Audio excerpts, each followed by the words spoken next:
السلام عليكم سيف. وعليكم السلام.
வலைக்கும். இந்த ஷேர் பண்ணிக்கிட்டே தெரியுதா?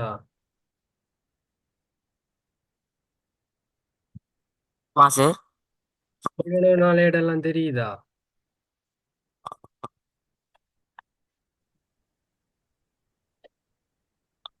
தெரியுதா? கொள்வனவு நாட்குறிப்பு, விற்பனை நாட்குறிப்பு. மாசு. தெரியும். சரி. அப்போ பாடத்துக்குள்ள போகும்.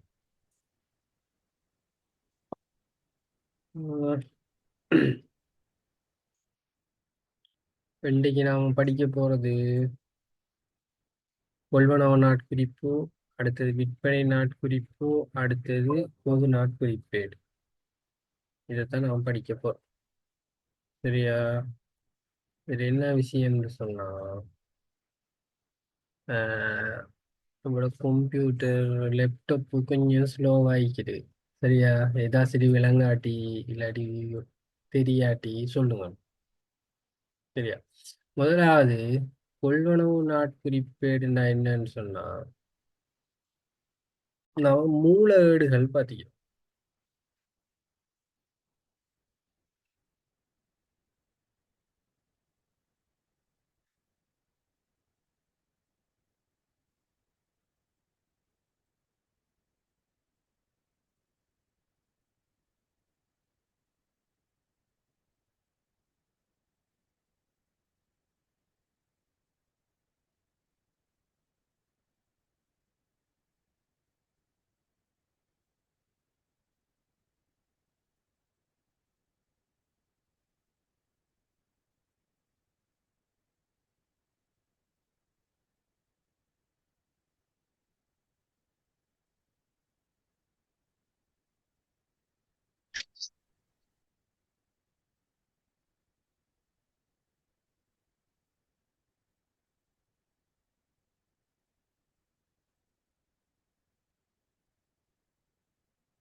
ரைட், எல்லாம் ஜாயின் ஆகி நினைக்கிறீங்க.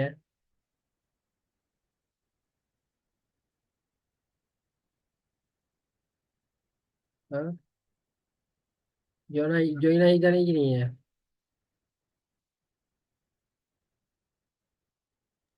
விளங்க மாட்டீங்களா? அருமேஷ் அருமேஷ் அருமேஷங்க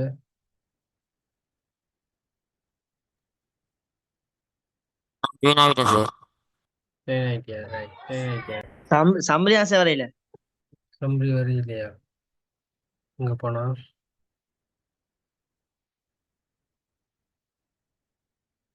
அருமேஷ் பேரமேத்துல அருமேஷ் சம்பரி எங்க இருந்தா அப்புறம் இல்ல சார், அருமேஷ் தான் சார் முகமது பேர் போட்டு வச்சுக்கிறான். அது சரி. சம்பரி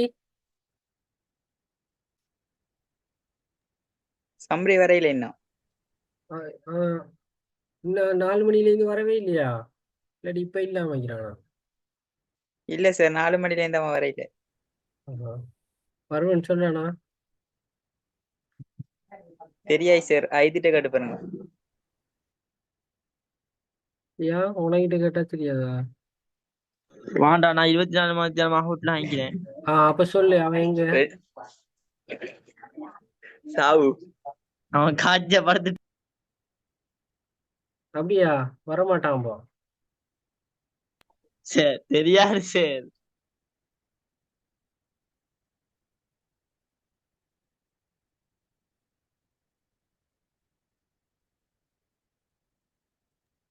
ரெக்கார்டிங்க்கு தானே சார், ஆரம்பிங்க. நான் ரெக்கார்டிங் தான், நீ நாளைக்கு வர மாட்டியா?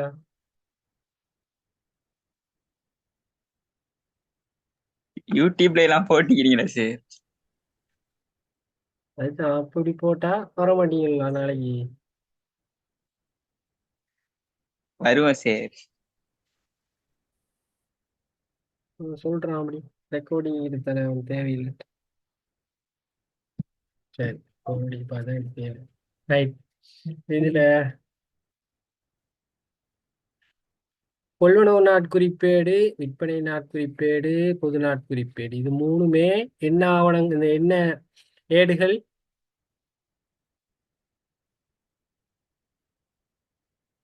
என்ன ஏடுகள்?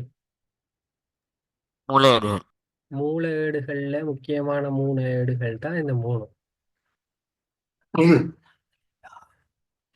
அதுல கொள்வனவு நாட்குறிப்பேடு சரியா? முதல்ல அதை பார்ப்போம். அடுத்ததா கொள்வனவு நாட்குறிப்புடைய மூல ஆவணங்கள் என்னன்னு பார்க்க போறோம். அடுத்தது கொள்வனவு நாட்குறிப்பேடுல என்ன கொடுக்கல் வாங்கல்களை பதிய போறோம்னு பார்ப்போம். ரெண்டாவதா பார்ப்போம் விற்பனை நாட்குறிப்புண்டா என்ன, விற்பனை நாட்குறிப்பை தயாரிக்கிறதுக்கான மூல ஆவணங்கள் என்ன, அதுல எந்த கொடுக்கல் வாங்கலை விற்பனை நாட்குறிப்பேட்டுல பதிவு செய்வோம்னு பார்ப்போம். அடுத்தது பொது நாட்குறிப்பேடுண்டா என்ன, அதுல என்ன கொடுக்கல் வாங்கல்கள் பதிய போகுது, அந்த விஷயங்களை பார்ப்போம். அதுக்குரிய மூல ஆவணம் என்னன்னு பார்ப்போம். சரி, அடுத்ததா நாங்க பார்க்க போறோம் தொழில்நுட்ப முறைகளை பயன்படுத்தி மேற்கொள்ளும் துரித பண கொடுக்கல் வாங்கல்கள். பணத்தை எப்படி தொழில்நுட்பம் வளர்ந்ததுக்கு அப்புறம் பயன்படுத்துறாங்க அந்த விஷயத்த பார்க்க போறோம். இந்த 4 விஷயம் தான் இந்த பாடத்துல இருக்க போகுது. முதலாவது பார்க்க போறோம் கொள்வனவு நாட்குறிப்பேடு.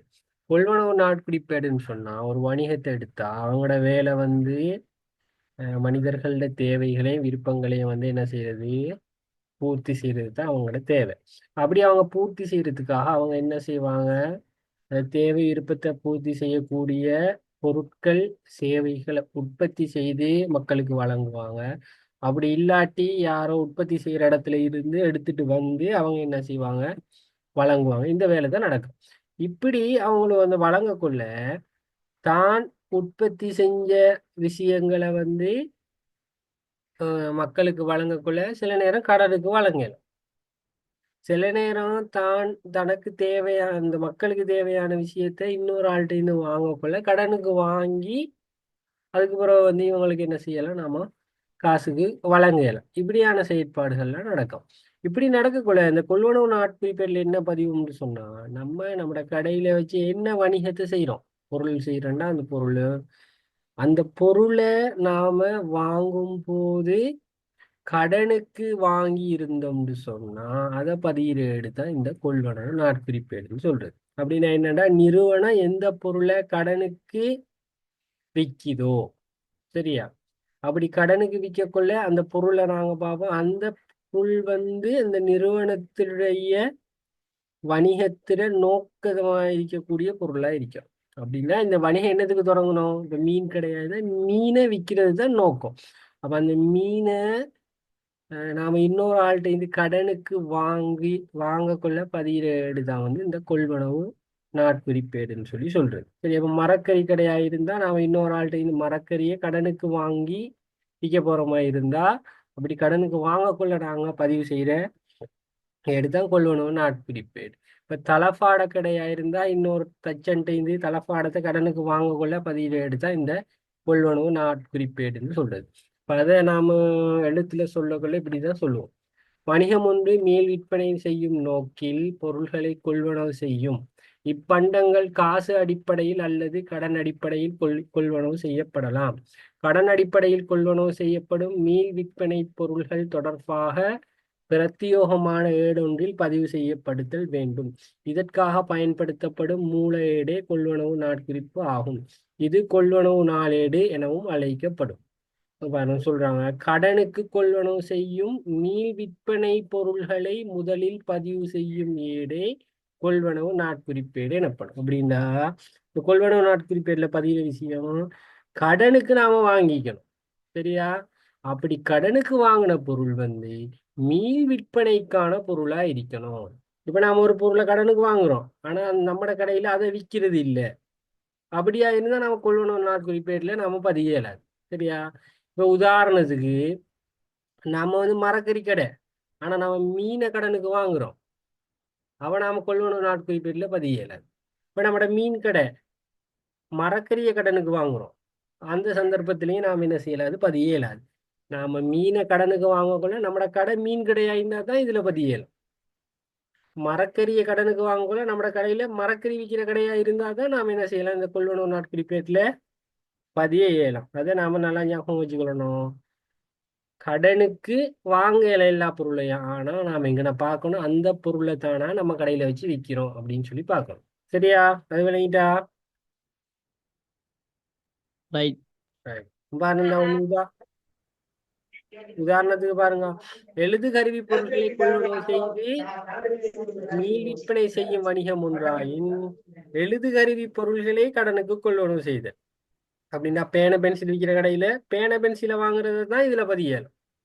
இங்க பாருங்க, மோட்டார் வாகனத்தை கொள்வனவு செய்து விற்பனை செய்யும் வணிகம் ஒன்றாயின் கடனுக்கு மோட்டார் வாகனத்தை கொள்வனவு செய்தல் கொள்வனவு நாட்குறிப்பேர்ல மொட்டை பைக் விற்கிறாங்க, கார் விற்கிறாங்கன்னு சொன்னா மொட்டை பைக்கையோ காரையோ கடனுக்கு வாங்கினா இங்க பதியல், சரியா. இப்ப நம்ம மொட்டை பைக்கை கடனுக்கு வாங்குறோம், ஆனா நம்ம கடையில வந்து எழுது கருவி தான் விற்கிறோம் அப்படின்னு சொன்னா பதியல, சரியா. நம்ம எழுது கருவியை விற்கிற கடை மொட்டை பைக்கை கடனுக்கு வாங்குறோன்னு சொன்னாலும் கொள்வனவு நாட்குறிப்பேர்ல என்ன செய்யலாது, பதிய இயலாதுங்கிறத நாம ஞாபகத்துல வச்சுக்கணும். இந்த கொள்வனவு நாட்குறிப்பேட்டுக்கு தகவல்கள் எங்கேருந்து கிடைக்கும்? மூல ஆவணத்துல இருந்து கிடைக்கும். அந்த எந்த மூல ஆவணத்துல இருந்து கொள்வனவு நாட்குறிப்பேட்டுக்கு தகவல் கிடைக்கும்னு பார்த்தா அதை சொல்றது கொள்வனவு பட்டியல்னு சொல்லுவோம். இந்த கொள்வனவு பட்டியல்ல நாம் பொருள் வாங்கக்குள்ள விவரமெல்லாம் குறிப்பிட்டு நம்ம யார்கிட்ட இருந்து வாங்குறோமோ அவர் தான் நமக்கு தருவார். இதை வச்சுதான் நாம் என்ன செய்ய போறோம்? நாம விவரங்களை நாம கொள்வனவு நாட்குறிப்பேட்டுல பதிவு செய்ய போறோம். அது விளங்கிட்டு தானே? ரைட். பாஸ்டர். இப்ப பாஸ் கொள்வனவு பட்டியல்ல மாதிரி நம்ம கடனுக்கு வாங்குறோம். கொள்வனவு பட்டியல் ஒன்று தாராங்க எழுதி. அது எப்படி இருக்க போகுது பாருங்க.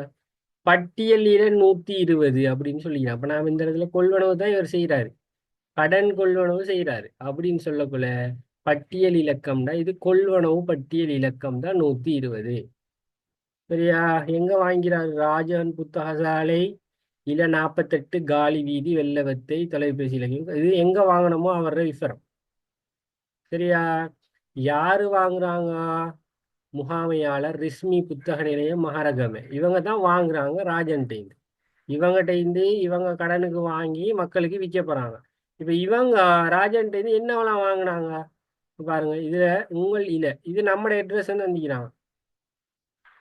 ஏன்னா நம்மட அட்ரஸ்னா நம்மட நம்பர் அடையாளப்படுத்துற ஒரு நம்பர் A485 தான் இந்த ரிஸ்மி புத்தகத்தின் நிலையத்துக்கு கொடுத்துக்கிற நம்பர். பிப்ரவரி மாதம் 1ஆம் தேதி வாங்கினதுக்கு அமைய தான் இது தயாரிச்சுக்கிறாங்க. என்னவெல்லாம் வாங்கிறாரு? அப்பியாச புத்தகம் வாங்கிறார். 40 புத்தகம் வாங்கிறார். ஒரு புத்தகத்தை விடல 100 ரூபா. அப்ப 40 புத்தகம்னு சொன்னா 4000 ரூபா. சிஆர் புத்தகம் வாங்கிறாரு. 200 வாங்கிறாரு. ஒரு புத்தகம் 130 ரூபா. அப்ப 200 புத்தகத்துக்கு 26,000. அடுத்து சித்திர அப்பியாச புத்தகம் சித்திர கோப்பி வாங்கிறாரு. 120 கோப்பி. ஒரு கோப்பி 60 ரூபா. அப்போ 7,200 ரூபா. அப்போ மொத்தம் மூணையும் சேர்த்தா அவரு 37,200 ரூபாய்க்கு கடனுக்கு வாங்கிக்கிறார். அப்படி வாங்கக்குள்ள 10% வியாபார கழிவு கிடைக்குது. வியாபார கழிவு நமக்கு தெரியும், பொருளை வாங்கக்குள்ள கடையால தார கழிவு. வியாபார கழிவு 10% கிடைக்குது. 10% 37,200 ரூபாய்க்கு 100க்கு 10% பார்த்தா 3,720 ரூபா.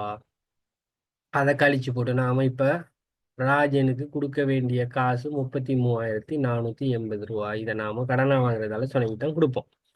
பாருங்க, அந்த ராஜன் நிறுவனம் கொள்வனவு பட்டியலில் ஒரு விஷயம் சொல்லிக்கிறாங்க. அனைத்து காசோலைகளும் ராஜன் புத்தகசாலை எனும் பெயருக்கு எழுதி குறுக்கு கோடிடல் வேண்டும்.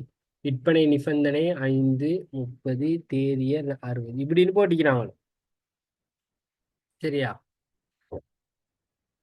அப்படின்னா என்னன்னு சொன்னா இவருக்கு காசு கொடுக்கக்குள்ள நாம என்ன செய்யணும்? காசோலையிலையும் கொடுக்கலாம். ஆனா காசோலை எழுதக்குள்ள ராஜன் புத்தகசாலைன்ற பேருக்கு தான் எழுதணும். ராஜன் புத்தகசாலை, ராஜன் புக் ஷாப்னு தான் அதோட பேரை போட்டு எழுதி குறுக்கு கோடிடல் வேண்டும். குறுக்கு கோடிடல்னா என்னன்னு தெரியுமா?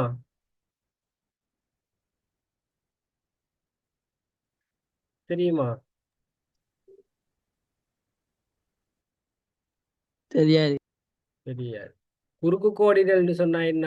காசோலைய நம்ம ஒரு ஆளுக்கு கொடுக்கும்போது அந்த காசோலைய அவர் தான் மாத்தணும், வேற யாரும் மாத்திடக்கூடாதுன்னு சொல்லி நம்ம ஒரு 2 கோடை போட்டு கொடுப்போம். காசோலையில 2 சும்மா கோடை போடுவோம் பேனையால. இப்படி இப்படி 2 கோடை பக்கத்து பக்கத்துல போட்டு கொடுப்போம். அப்படி போட்டா நம்ம ராஜன் புத்தகசாலைன்னு எழுதுனா இந்த கணக்குல போட்டுத்தான் என்ன செய்யணும்? காசா மாத்தணும். வேற யார் சரி ஒரு ஆள் இந்த செக் கீழே விழுந்து கிடந்து எடுத்தாராக்க அவருக்கு மாத்த இயலாது. சரியா? அதுக்காக நாம போடுற கோடு தான் இந்த குறுக்கு கோடிடல்னு சொல்லி சொல்றோம். சரியா? இவங்க இந்த என்ன சொல்லிக்கிறாங்களோ விற்பனை நிபந்தனை 5 அல்லது 30 அல்லது தேதி 60 அப்படின்னு போட்டிக்கிறாங்க. அப்படின்னா என்னன்னு சொல்லுவாங்கன்னு சொன்னா 5 நாளைக்குல நீங்க என்ன செய்யணும்? காசை கட்டுனா உங்களுக்கு என்ன சலுகை தருவோம், 30 நாளைக்குல கட்டுனா என்ன சலுகை தருவோம், 60 நாளை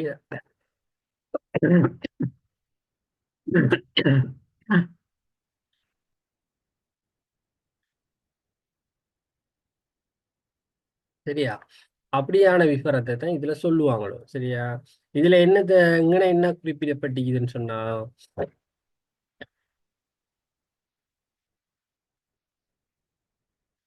இந்த காசை நாங்க 60 நாளைக்குல கட்டணும்.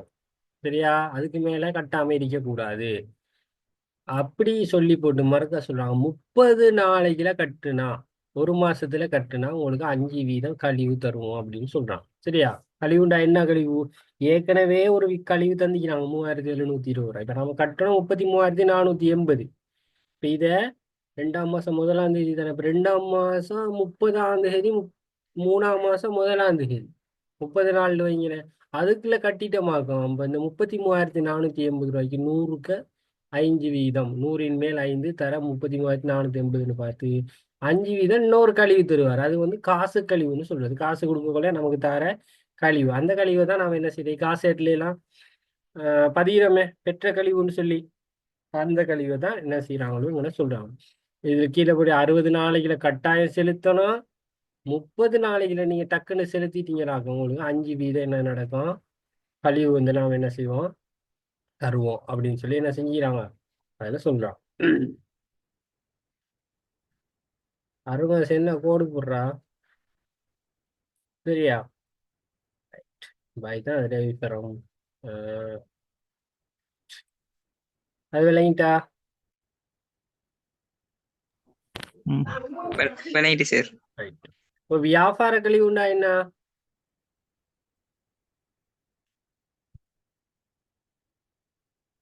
வியாபார கழிவுன்னு சொன்னா வியாபாரம் நடந்து கொண்டிருக்கும் போது நமக்கு வழங்கப்படுகிற கழிவு தான் இந்த வியாபார கழிவு. சரியா? வியாபார கழிவுலயே 2 வகை இருக்குது. பெற்ற கழிவு ஒன்றுக்குது, கொடுத்த கழிவு ஒன்றுக்குது. நம்ம கொள்வனவு செய்யக்குள்ள இது நமக்கு கிடைச்சிக்கிது பெற்ற கழிவு. இதே நாம விற்கக்குள்ள நாம கடன் பட்டோருக்கு கொடுக்குற கழிவை சொல்றது நாம என்ன, கொடுத்த கழிவுன்னு சொல்லி சொல்லுவோம். சரியா? அதுதான் வியாபார கழிவு. அடுத்தது இங்கன்னு சொல்லிக்கிற இந்த 5% என்ன, அது வந்து காசு கழிவு. காசை கொடுக்கக்குள்ளத்தான் இந்த கழிவு அனுமதிக்கப்படும். இப்ப நாம இவர்கிட்ட கடனுக்கு வாங்கிறதால 30 நாளைக்குல கொடுத்தா 5% கழிவு தருவாங்க. சரியா? 60 நாளைக்குல கட்டாயம் கொடுக்கணும். ஆனா 31வது நாள் கொடுத்தவாங்க நமக்கு கழிவு கிடைக்காது. ஆனா 60 நாளையும் தாண்டி கொடுக்காம இருக்கக்கூடாது. அப்படி கொடுக்காம இருந்தா என்ன நடக்கும், அவர் பிறகு கடன் நமக்கு தர மாட்டாங்க அப்படின்னு சொல்லித்தான் அந்த விபரம் சொல்லுது. இதுல பாருங்க, முகாமையாளர் வந்து சைன் பண்ணிக்கிறார், ராஜன் சைன் பண்ணிக்கிறாரு. என்னத்துக்கு சைன் பண்ணிக்கிறார், இதெல்லாம் இவ்வளவு விலைக்கு கொடுத்திக்கிறோம், இவ்வளவு கழிவு கொடுத்திக்கிறோம், அதோட 60 நாளைக்குல கட்டுங்கன்னு சொல்லி கொடுத்திக்கிறோம், 30 நாளைக்குல கட்டினா 5% கழிவும் தாரோம் அப்படின்னு சொல்லித்தான் கொடுத்திக்கிறோம் அப்படின்னு சொல்லித்தான் இந்த ராஜன் உறுதிப்படுத்துறாரு. இதுதான் என்ன, கொள்வனவு பட்டியல். இதுல உள்ள தகவல் எடுத்து தான் நாம கொண்டு போய் என்ன செய்ய போறோம், கொள்வனவு நாட்குறிப்பேட்டில் பதிவோம். எந்த தகவலை பதிவோம்னா, இந்த கழிவெல்லாம் கழிச்சிட்டு வர இந்த 33,480 ரூபா அந்த காசை மட்டும்தான் இதுல இருந்து என்ன செய்யும், நாம எடுத்து பதிவோம். பதியக்குள்ள யாரு நமக்கு தந்தது கடன், ராஜன் புத்தக நிலையம் என்று சொல்லி பதிவுக்கு அதை பதிவோம். சரியா? ரைட். அடுத்தது இந்த கொள்வனவு நாட்குறிப்பேட்ல அந்த கொள்வனவு பட்டியலை எப்படி கொண்டு வந்து பதிகிறது. இது திகதி, அல்லது பட்டியல் இலக்கம், வழங்குனர், மொத்த பெறுமதி, பேரேட்டு பக்கம். இந்த மாடல்ல தான் என்ன செய்யணும், கொள்வனவு நாட்குறிப்பேட்டை அடிச்சுக்கலாம். அடிச்சுட்டு இங்கன திகதி என்ன போடணும்டா, கொள்வனவு பட்டியல நமக்கு இந்த பிப்ரவரி 1ஆம் தேதி தான் வாங்குறாரு. அப்ப இங்கன போடணும் February 1, 2024 24 போட்டோம். பட்டியல் இலக்கம் நாம் பார்த்தோம். என்ன பட்டியல் இலக்கம், 120 இருந்தது. 120 இத என்ன செய்யணும், இங்க போடணும். போட்டுட்டு வழங்குனர் யாரு, ராஜன் புத்தக நிலையம், ராஜன் போட்டா சரி. அடுத்தது மொத்த பெறுமதி எவ்வளோ, மொத்த பெறுமதி தான் இதுல மொத்தத்துல இந்த கடைசி ஒரு கழிவெல்லாம் கழிச்சிட்டு 33,480 சொல்லி போடணும். சரியா? போட்டுட்டு இங்கன்னா பேரேட்டு பக்கம் நிற்கிது, அதை நாம பிறகு பார்ப்போம் என்னன்னு போடுறதுன்னு சொல்லி. சரியா? ரைட்.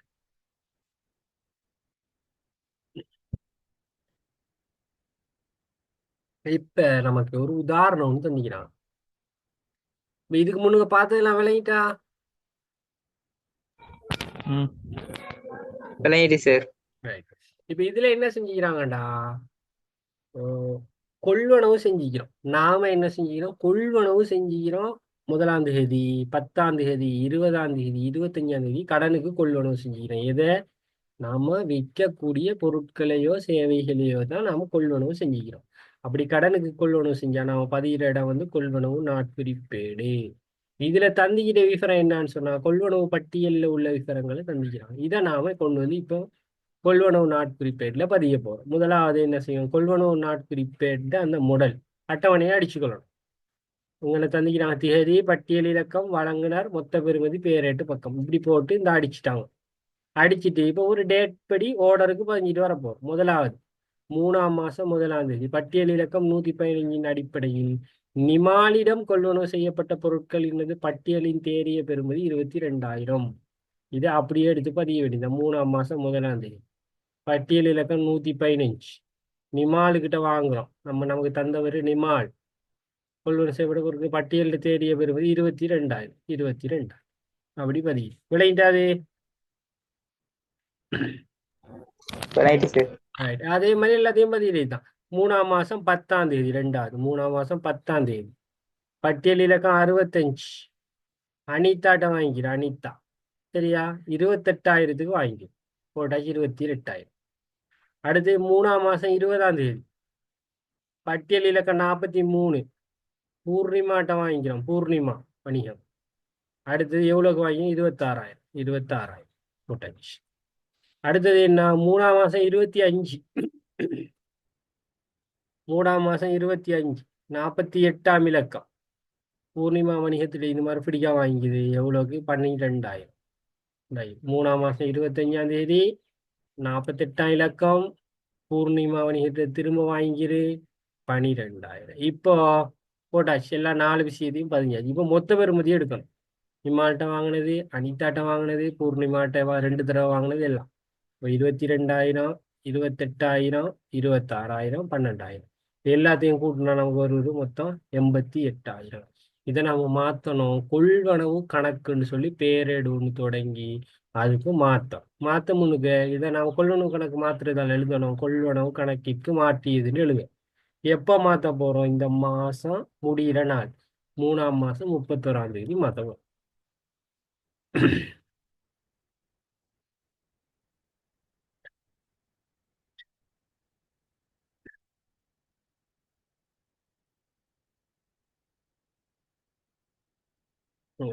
கொள்வனவு கணக்குக்கு மாற்றக்குள்ள நம்ம கொள்வனவு மொத்தமா நாம கணிப்பிட்டது என்னது,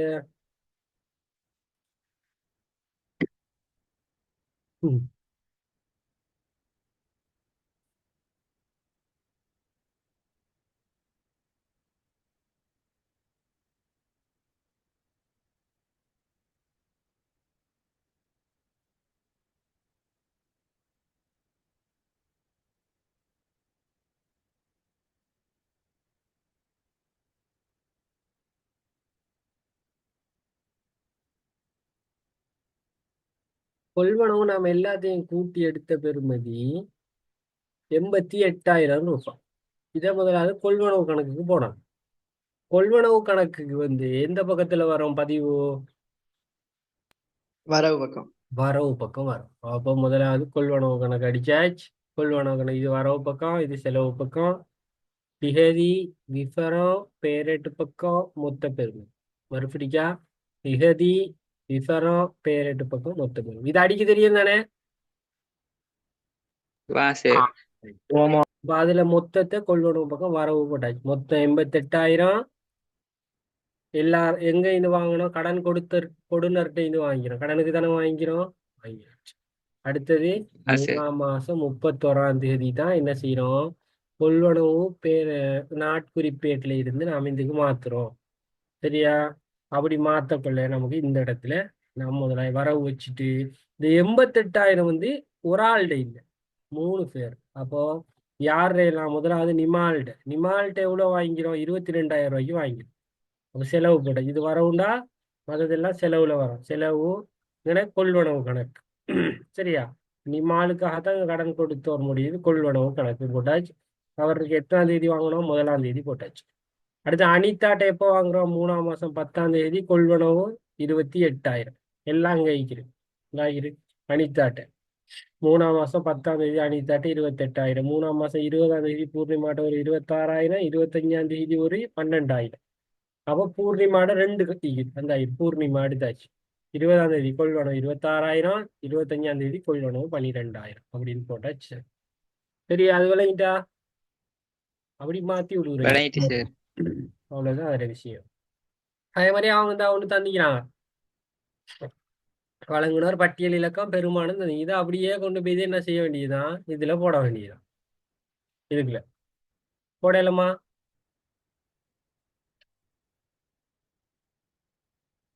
போடலாமா?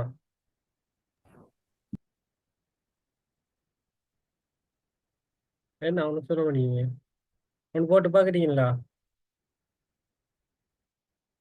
அதான் ஏதுனா இந்த பயிற்சியை டிஃபரெல்லாம் தந்திக்கிறாங்க, கொள்வனவு நாட்குறிப்பேர்ல பதியணும். இந்த பதிஞ்சு இந்த மாதிரி பதிஞ்சு எப்ப கூட்டி எடுத்து இதை கொள்வனவு கணக்குக்கு மாற்றணும். செய்யலுமா? செய்யலாம் சார். செய்யலாம். செய்ய யாரு செய்ய பிரச்சனைக்கிறா? இல்ல இல்ல. சார். இருந்தா சொல்லுங்க, அப்படி இல்லாட்டி அதை செஞ்சு நமக்கு அனுப்புவோம். சரியா? ஆ சரி நேற்று சார். ஒரு ஆள் தானே அனுப்பிச்சுட்டு மிச்ச ஆளுகளை காணையில. சமப்பட மாட்டேங்குது சரி இந்த நோப்பட மாட்டேங்கிறா படமே செஞ்சு அதானே காணுப்பேன். சார். சமப்பட மாட்டேங்குது, நான் பார்த்து சொல்றேன். சரி ஏன்டா சரி சரியா சார். சார். உன்னோட சரி, நீ அரைவாசி தான் செஞ்ச, என்ன கொஞ்சம் செய்யணுமே. என்ன மிச்சம் இடம் சிலது எழுதாமைக்கிற சில கேள்வி விட. சரி பார்த்து செய்யறேன். பார்த்து செய். சரியா? ரைட். இப்போ இதுல தகவலை தந்திக்கிறாங்க, இப்போ அதை வச்சு நாம் செய்யணும். அடுத்தது என்ன நடக்கும்டா இதுல, இதுலயும் தகவல் தந்திக்கிறாங்க, ஆனா தொகையை இப்படி அவங்க கண்டு தரையில, நாம தான் காணணும். சரியா? இதுல பட்டியல்ல பெறுமதியை கூட்டி அவங்க தந்திக்கிறாங்க, கூட்டி கழிச்சு கழிவெல்லாம் கழிச்சு இங்கே தந்திக்கிறாங்க. ஒரு ஆள் கிடையாது, பிரதீபனுக்கு இவ்வளவு, செல்வத்துக்கு இவ்வளோன்னு தந்தி. ஆனா இதுல அப்படி தரையில சரியில்லை, அவங்க இதை நாம தான் கண்டுபிடிக்கும். 200 1 ரூபாய் 200 வீதம் அச்சிடல் கடதாசி பொதி 20. 200 ரூபா படி 20 வாங்கிக்கிறாங்க. அப்ப இதை பெருக்கணும். 200 தர 20 எத்தனை வரும்? எவ்வளவு வரும்? 2000 4000. சார். ஆ 4000. 4000 சார். 4000 ரூபா வரும். 4000 ரூபாயில என்ன செய்யணும்? வியாபார கழிவு 10 வீதம் கழிக்கணும். 10 வீதம் கழிச்சா எவ்வளோ? 4000க்கு 10 வீதம், 100க்கு 10 வீதம் பார்த்தா 400. 400. அப்ப 4000த்துல 400 கழிச்சா 3600. 3600. அப்ப இங்கன வர வேண்டிய பெறுமதி எவ்வளோ? 3600. 3600. இதை நாம தான் கண்டுபிடிக்கணும். அதே மாதிரி இதுக்கு 250 30 பெருக்கி 5 வீத கழிவை கழிச்சிட்டு பாரதங்களை கண்டுபிடிக்கும். 7500. சரியா? இதுல கழிவு இல்லை, 400 தர 30. இதுல 240 தர 20, அதுக்கு 10 வீத கழிவு. இதுல 400 தர 20. இப்படி கண்டுபிடிச்சு இந்த பெறுமதி எடுத்துட்டு அதுக்கு பிறகு கொள்வனவு நாட்குறிப்பேர்ல பதியம். பதியலாமா? சரி அதியலாம். ம் அதியலாம். பதியலாம். அப்ப அதுல என்ன செய்யுங்க. சரியா? இப்ப நம்ம அடுத்த இதுக்கு போவோம், அடுத்த துண்டுக்கு போமா. சரி அப்ப இந்த இன்னொரு 5 நிமிஷத்துல இது முடிய போகுது. அப்ப 10 நிமிஷம் பிரேக் ஒன்று வரும் தானே. அப்ப அதுல ஒண்ணு செஞ்சு காட்டுனீங்களா? இதுல ஒண்ணு செயற்பாடு ஒண்ணு சரி சார். இத ம் செயற்பாடு செய்றோம். ஒண்ணு மிச்சத இத அப்புறம் செய்யுங்க செயற்பாடு 2. சரியா? சரி சார். செஞ்சு சரி சார். Right. சம்ரிப்பா சார் ஜாயின் ஆகினா ஆ எங்க போனா அவன்? எங்க போனா சமரி? எத்திரையா? என்ன கனவு கண்டா? கதைண்டா. ஆ? சம்ரி என்ன கனவு கண்டா? பின்னர கனவு சார். இப்ப கண்டிக்கிறாமே. சொல்ல மாட்டேங்கிறான். சரி, அடுத்தது விற்பனை நாட்குறிப்பேடு. கொள்வனவு நாட்குறிப்பேடுல அடுத்த பக்கம் தான் விற்பனை நாட்குறிப்பேடு. சரியா? என்னண்டா, நம்ம கடையில உள்ள சாமான விற்க வச்சுக்கிறோமே சாமான், மரக்கறி கடையானா மரக்கறி, அதை சொல்றது மீள் விற்பனைக்கான பண்டம்னு சொல்றது. விற்கிறதுக்கு தான் வச்சுக்கிறோம். மரக்கறி எல்லாத்தையும் நாம திங்க மாட்டோம், விற்க தான் வச்சுக்கிறோம் கடையில். மீன் கடையா இருந்தா மீனை விற்க தான் வச்சுக்கிறோம். ஏன்னா சாப்பாட்டு கடையா இருந்தா சாப்பாட்டை விற்க வச்சுக்கிறோம். அப்ப அதை நாம விற்கக்குள்ள கடனுக்கு வித்தமாக்கும் பதிகிற இடம் தான் இந்த விற்பனை நாட்குறிப்பேடு. சரியா? கடன் விற்பனைக்கு வச்சிக்கிற பொருட்களை, மீள் விற்பனைக்காக நாம் வச்சுக்கிற பொருட்களை கடனுக்கு விற்கக்குள்ள பதிக்கிற இடம் தான் இந்த விற்பனை நாட்குறிப்பேடு. சரியா? அதற்குரிய மூல ஆவணம் தான் விற்பனை பட்டியல். இந்த விற்பனை பட்டியல் எப்படிக்கும்? நாம ஏற்கனவே பார்த்தோம் கொள்வனவு பட்டியல், அந்த மாதிரி தான் என்ன செய்யும் இந்த விற்பனை பட்டியலை இருக்கும். விற்பனை நாட்குறிப்பேடு அதே கொள்வனவு நாட்குறிப்பேடு மாதிரி தான் இருக்கும். சரியா? அதுல மாற போறது இந்த கடன் பட்டோர்ங்கிற விஷயம் மட்டும்தான். கொள்வனவு நாளேட்டுல கடன் கொடுத்தோர் நீக்கும், விற்பனை நாட்குறிப்பேடுல நாம கடன் கொடுக்குறாங்க, அது கடன் பட்டோர்னு மாறும். அந்த விஷயம் மட்டும்தான் இருக்கு. சரியா? அது விளங்கிட்ட அந்த விஷயம். விளங்கிட்டு சார். அதுலயும் வியாபார கழிவு இருக்குது.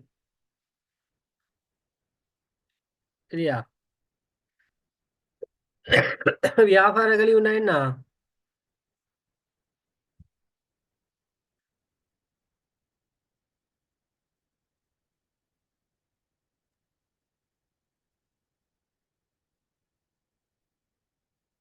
இதுல போட்டு தங்கிக்கிறோம். கடனுக்கு பண்டங்களை விற்பனை செய்யும் போது பட்டியல் விலையிலிருந்து குறிப்பிட்ட வீதம் ஒன்று குறைக்கப்படுமாயின் இதனை வியாபார கழிவு என அழைப்பர். வியாபாரம் நடக்கக்குள்ள பொருளோட விலையை நம்ம கொஞ்சம் குறைச்சு கொடுத்தோமாக்கும், அதுதான் வியாபார கழிவு அப்படின்னு சொல்லுவோம். சரியா? ரைட்.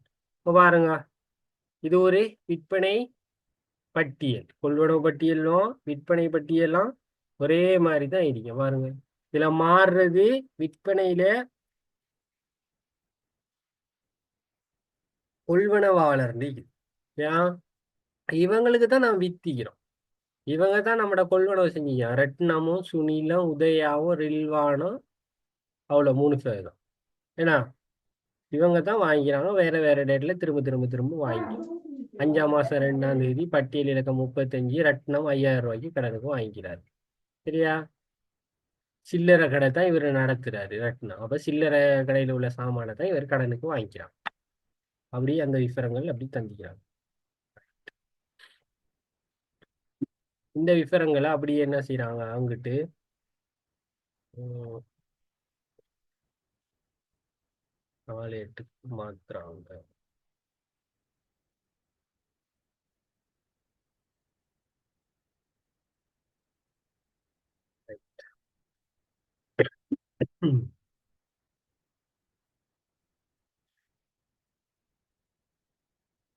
முதலாவது 5ஆம் மாசம் 2ஆம் தேதி 35,000 ரத்னம் 5000 ரூபாய் விற்பனை நாட்குறிப்பிட்டு அடிச்சுக்கிட்டாரு. ஜிஹதி பட்டியல் இலக்கம் கொள்வனவாளர் முழுத்தொகை பெயரேட்டு பக்கம். ஜிஹதி 5ஆம் மாசம் 2ஆம் தேதி பட்டியல் இலக்கம் 35 ரத்னம் போட்டாச்சு. எவ்வளோக்கு வித்திக்கிறோம்? 5000 ரூபாய்க்கு போட்டாச்சு. 5ஆம் மாசம் 8ஆம் தேதி பட்டியல் இலக்கம் 36 சுனில் 12,000 போட்டாச்சு. விளங்குது தானே? 5ஆம் மாசம் 10ஆம் தேதி ரத்னம் 8000. அடுத்து 5ஆம் மாசம் 21ஆம் தேதி